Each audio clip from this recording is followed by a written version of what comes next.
What are you doing? I'm going to read the Constitution of the United States. Well, I'm listening. What for? To refresh on how our government operates in a democracy. That seems pointless. Yeah. Sounds a bit boring, too. Well, how about I do the highlights? I guess I can stand for that. Still seems pointless.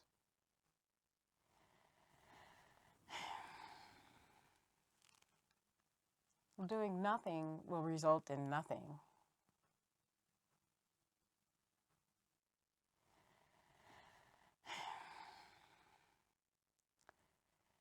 Good. It may help a little bit to understand what's happening in the government. Well, come on. Give me the highlights. You could join us.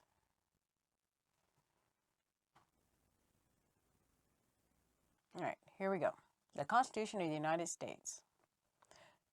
We, the people of the United States, in order to form a more perfect union, establish justice, ensure domestic tranquility, provide for the common defense, promote the general welfare, and secure the blessing of liberty to ourselves and our posterity, do ordain and establish this Constitution for the United States of America. Article 1, Section 1. All legislative powers herein granted shall be vested in the Congress of the United States, which shall consist of a Senate and the House of Representatives. Section 2. The House of Representatives shall be composed of members chosen every second year by the people of the several states, and the electors in each state shall have the qualifications requisite for electors of the most numerous branch of the state legislature. Section 3. The Senate of the United States shall be composed of 2 senators from each state, chosen by the legislature, therefore, for 6 years, and each senator shall have 1 vote. The Vice President of the United States shall be President of the Senate, but shall have no vote unless they are equally divided. Section 5. Each House may determine the rules of its proceedings, punish its members for disorderly behavior, and in the concurrence of 2/3, expel a member. So they keep a check on each other. Well, that's the idea. Each house shall keep a journal of its proceedings and from time to time punish the same, excepting such parts as may in their judgment require secrecy. We can see what they do? Yes. And easier today than ever, as you can go on a government site on the internet. And you can see what's happening and what they're doing and all the reports. You look it up for yourself.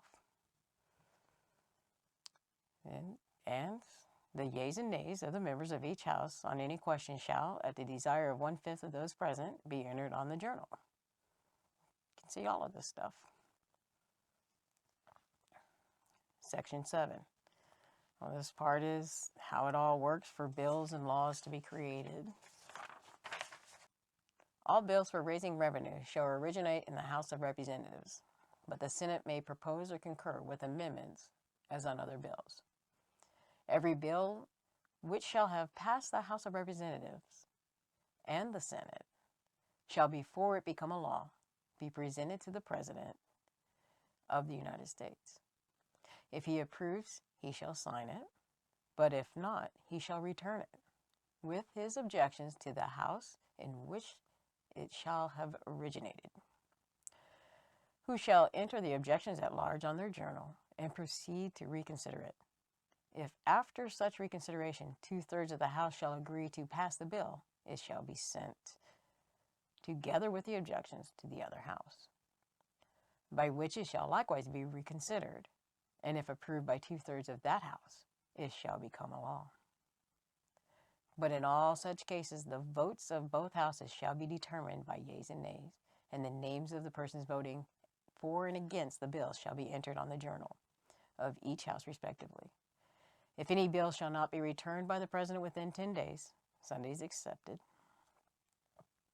after it shall have been presented to him, the same shall be law. in like manner as if he had signed it, unless the Congress by their adjournment prevent its return, in which case it shall not be a law. That's the stuff where they mess and fuss with each other. Well, there are strategies that they play back and forth. So each side can get the bills that pass the way they want them, or their supporters. But they can do what they want instead of what we want, right? I'm supposed to do what the supporters want still. There is that. That's why we need to look and see what they're doing and who's doing what and make sure that they're doing what we want them to do.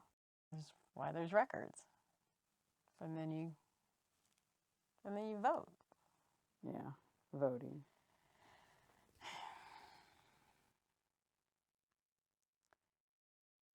All right. Section 8. The Congress shall have power to lay and collect taxes, duties, impost, and excise, to pay the debts and provide for the common defense and general welfare of the United States. But all duties, imposts, excise shall be uniform throughout the United States.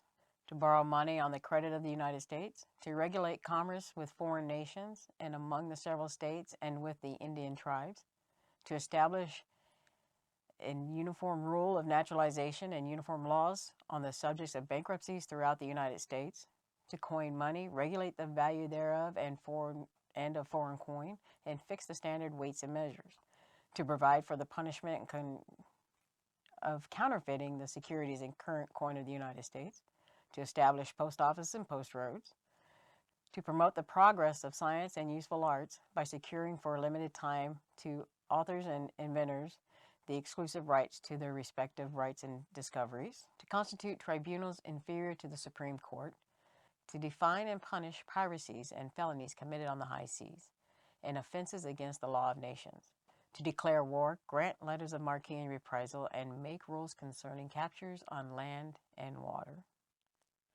to raise and support armies, but no appropriation of money to that use shall be for a longer term than 2 years, to provide and maintain a navy, to make rules for the government and regulations in land and naval forces, to provide for calling forth militia to execute the laws of the Union, suppress insurrection and repel invasion, to provide for organizing, arming, and disciplining the militia, and for governing such part of them as may be employed in the service of the United States, reserving to the states respectively the appointment of the office and the authority of training the militia according to the discipline prescribed by Congress, to exercise exclusive legislation in all cases whatsoever over such district not exceeding 10 miles square as may by session of particular states and the acceptance of Congress become the seat of the government of the United States, and to exercise like authority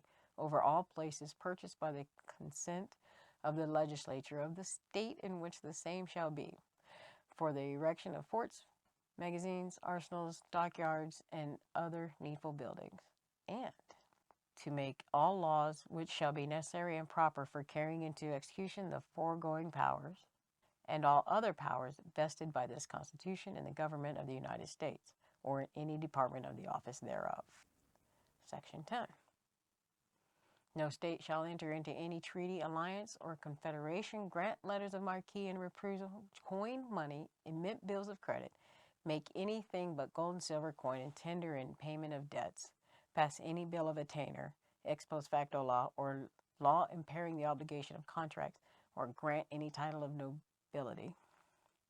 No state shall, without the consent of Congress, lay any impost or duties on imports or exports except what may be absolutely necessary for executing its inspection laws. No state shall, without the consent of Congress, lay any duty of tonnage, keep troops or ships of war in time of peace, enter any agreement or compact with another state or with a foreign power, or engage in war unless actually invaded or in such imminent danger as will not admit of delay. Article 2, Section 1. The executive power shall be vested in the President of the United States of America. Before he enter on the execution of his office, he shall take the following oath or affirmation. I do solemnly swear or affirm that I will faithfully execute the office of the President of the United States and will, to the best of my ability, preserve, protect, and defend the Constitution of the United States. Section 2. The President shall be Commander-in-Chief.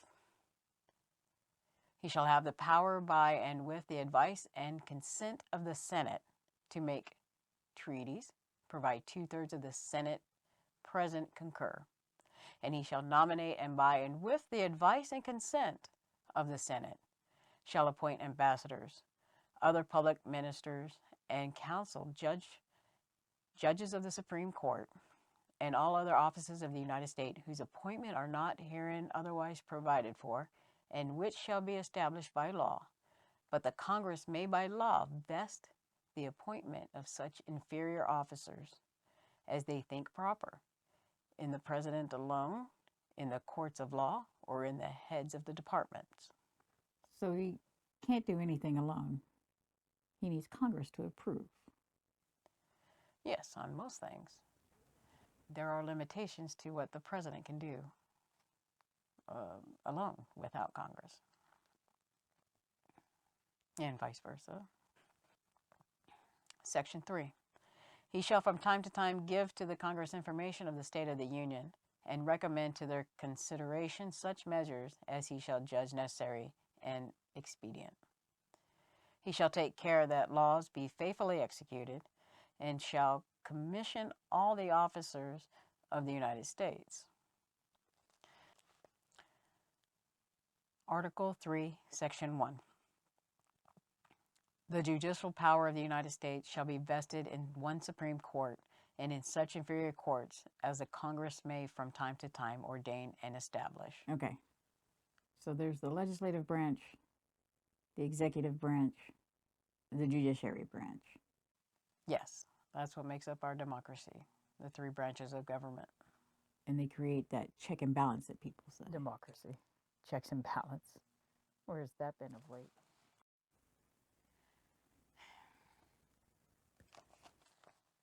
Section 2.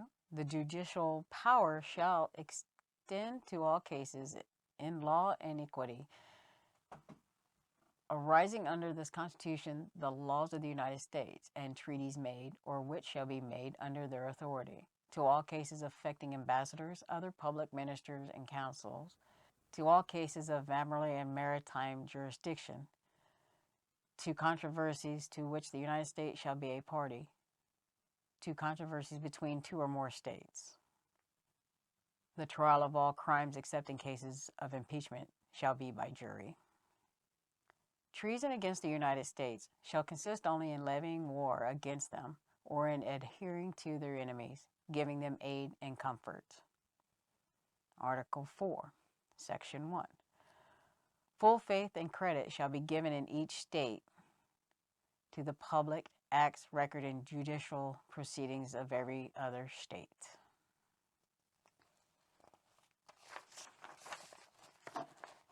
Section 2.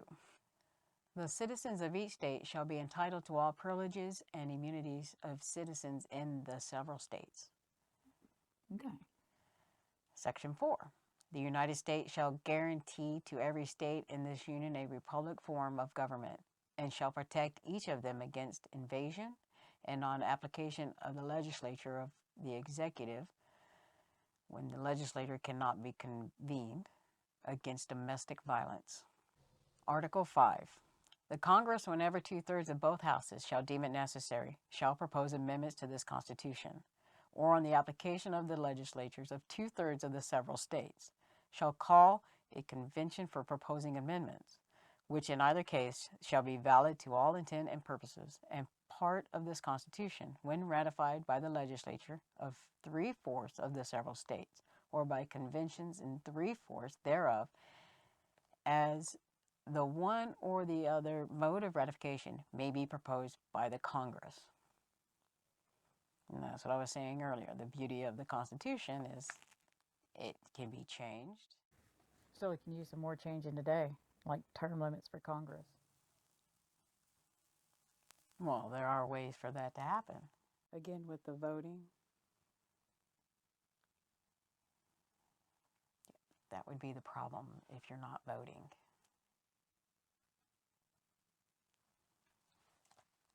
All right? All right. This Constitution and the laws of the United States, which shall be made in pursuance thereof, and all treaties made or which shall be made under the authority of the United States, shall be the supreme law of the land, and the judges in every state shall be bound thereby, anything in the Constitution or laws of any state to the contrary notwithstanding.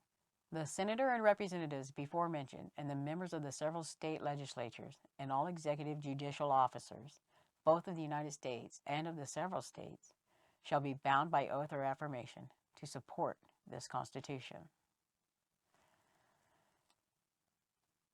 Then it states the ratification of conventions of this 9 states, the establishment of the Constitution between the states ratifying the same, Article 7, putting this Constitution into play. And then it was signed by representatives of the states present. Everybody got their little John Hancock on there. That's where that comes from, you know, John Hancock. They signed the Declaration of Independence. Who was first? Now we all have to go by John Hancock. It's just the saying. It's just a thing. You can change it.